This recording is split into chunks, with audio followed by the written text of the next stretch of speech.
ఒక చిన్న ఊరిలో రాము అనే వ్యక్తి ఉండేవాడు. ఒకప్పుడు రాము దగ్గర చాలా డబ్బు ఉండేది.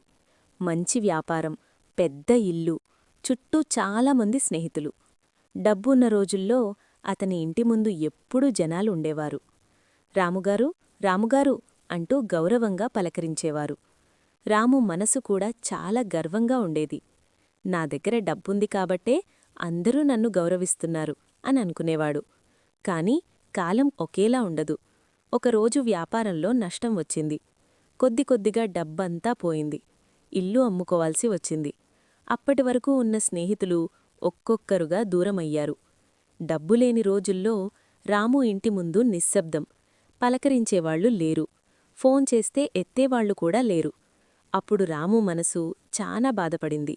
అతను ఇలా అనుకున్నాడు, డబ్బు ఉన్నప్పుడు కాదు, డబ్బు లేనప్పుడు మనతో ఉండేవాళ్లే నిజమైనవాళ్లు. ఆ రోజుల్లో ఒక పేద వ్యక్తి రాముకు సహాయం చేశాడు. అతని దగ్గర డబ్బు లేదు, కాని మనసు చాలా పెద్దది. అప్పుడే రాముకు జీవితం అర్థమైంది.